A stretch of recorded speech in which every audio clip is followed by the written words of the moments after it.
दोस्तों, एक सवाल बहुत ज्यादा जुबान पर रहता है और हर शख्स इस बात के बारे में जानना चाहता है कि इंसान की जब रूह निकलती है तो उसकी हालत क्या होती है और उसके साथ साथ शैतान इब्लीस उसके कान में क्या कहता है। आज की इस वीडियो में वो बात बताई जाएगी जो आपको आज से पहले मालूम नहीं होगी, इसलिए आखिर तक जरूर देखिएगा। जब रूह निकलती है तो इंसान का मुंह खुल जाता है। होंठ किसी भी कीमत पर आपस में चिपके हुए नहीं रह सकते। रूह पैर को खींचते हुए ऊपर की तरफ आती है।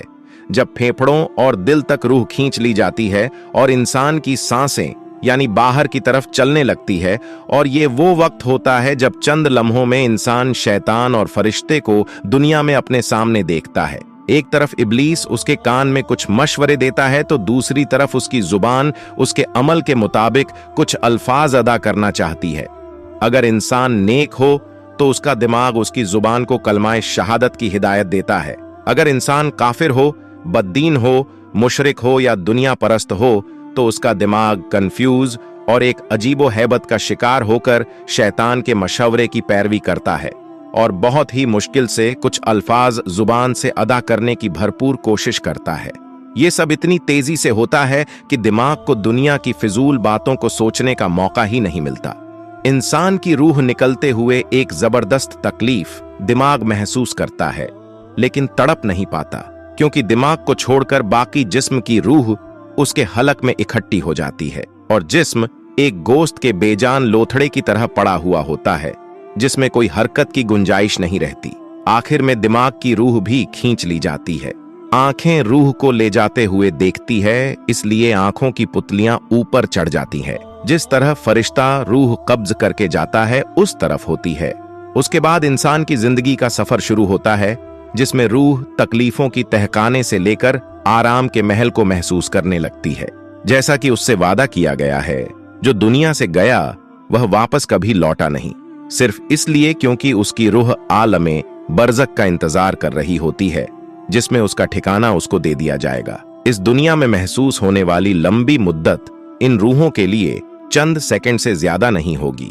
यहां तक कि अगर कोई आज से करोड़ों साल पहले ही क्यों ना मर चुका हो, मोमिन की रूह इस तरह खींच ली जाती है जैसे आटे से बाल निकाला जाता है, और गुनहगार की रूह उन खारदार दरख्त पर पड़े सोती कपड़े की तरह खींची जाती है।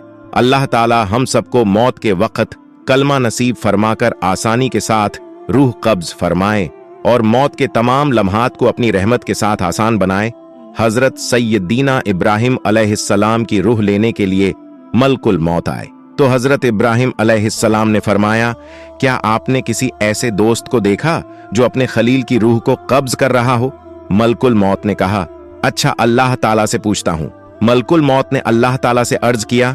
अल्लाह ने फरमाया कि जाओ मेरे हबीब को पैगाम दे दो, क्या तुमने किसी दोस्त को देखा कि अपने दोस्त की मुलाकात से इनकार कर रहा हो? तो जैसे ही उनको पता चला कि मौत अल्लाह ताला की मुलाकात का तरीका है तो कहने लगे, मलकुल मौत, अजल अजल यानी जल्दी कर, रूह कब्ज कर मुझे अपने मालिक से मिला दे।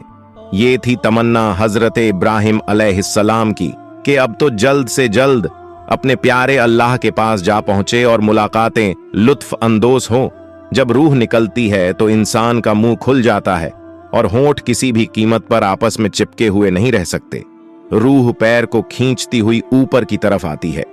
जब फेफड़ों और दिल तक रूह खींच ली जाती है तो इंसान की सांसें बाहर की तरफ चलने लगती है और शैतान की जो बात की गई, शैतान उसके कान के जरिए कुछ मशवरे देता है और दूसरी तरफ उसकी जुबान उसके अमल के मुताबिक कुछ अल्फाज अदा करना चाहती है, और वो मशवरे कुछ और नहीं होते बल्कि मशवरे ये दिए जाते हैं कि तू कलमा ना अदा कर, तू ऐसा कोई कलमा अदा ना कर जिससे ये महसूस होने लग जाए कि तू मुसलमान है, तू बरकत जिंदा बंदों में शामिल है।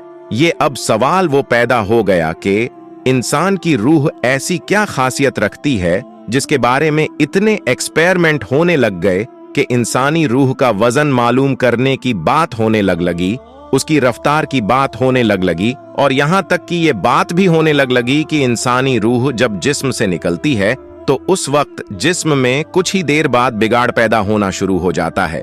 और इस पर भी एक्सपेरिमेंट होने लगे, यानी इस बात पर भी एक्सपेरिमेंट हुए हैं कि इंसानी जिस्म से रूह निकलने की रफ्तार कितनी होती है। इस बात को तलाश करने के लिए अमेरिका के वैज्ञानिकों ने एक्सपेरिमेंट किया। वैज्ञानिकों ने एक्सपेरिमेंट करके एक जानकारी दी जिसमें रूह कब्ज होने की रफ्तार को देखा गया। अमेरिका की स्टैनफोर्ड यूनिवर्सिटी के माहिरों ने दावा किया कि मौत के कुछ अरसे बाद इंसान के बाल और नाखून बढ़ते रहते हैं। मतलब ये कि मौत इंसानी जिस्म में आहिस्ता आहिस्ता सफर तय करती है। वैज्ञानिकों ने दावा किया है कि रूह इंसानी जिस्म में मौत की रफ्तार को रिकॉर्ड करने और उसका मुशाहिदा करने में भी कामयाब हो गए हैं और माहिरों का कहना है कि मौत तकरीबन 2 मीटर फी घंटे की रफ्तार से सफर करती है। एक्सपेरिमेंट में ये बात सामने आई कि हमारे जिस्म के सेल्स के दरमियान 1 सेंटीमीटर का फासला है। इंसान को पूरी तरह से मरने में तकरीबन 5 घंटे का वक्त लगता है। दोस्तों, इससे पहले सन 2017 दिसंबर में माहिरों ने मौत के बाद इंसानी दिमाग के काम करने के हवाले से तहकीक की थी, जिसकी बुनियाद पर माहिरों ने दावा किया था कि इंसान को अपनी मौत का खुद भी एहसास होता है, क्योंकि उस वक्त दिमाग काम कर रहा होता है। अब ये बात जो कही जाती है कि इंसान की मौत तकलीफ तय होती है या आसान होती है, इस बात का उस इंसान को भी पता चलता है और ये बात साबित भी होती है, क्योंकि ये बात तो सभी लोग जानते हैं कि तकलीफ की शिद्दत का अंदाजा वो इंसान का दिमाग लगाता है। इंसानी दिमाग जो है वो तकलीफ को महसूस करता है। हमारे जो जिस्म के अंदर नसें मौजूद होती है, ये दिमाग को मैसेज पहुंचाती है, दिमाग को पैगाम पहुंचाती है तकलीफ की शिद्दत के बारे में। अब जब जिंदगी खत्म हो रही होती है, रूह निकल रही होती है, तो तहकीक ये बात कहती है कि इंसान अपनी मौत का एहसास कर रहा होता है, क्योंकि उसका दिमाग काम कर रहा होता है। अब जब दिमाग काम कर रहा है तो इसका मतलब ये होता है कि इंसान महसूस कर सकता है कि उसकी रूह आसानी से निकाली गई या मुश्किल से निकाली गई। दोस्तों, आज की वीडियो में इतना ही।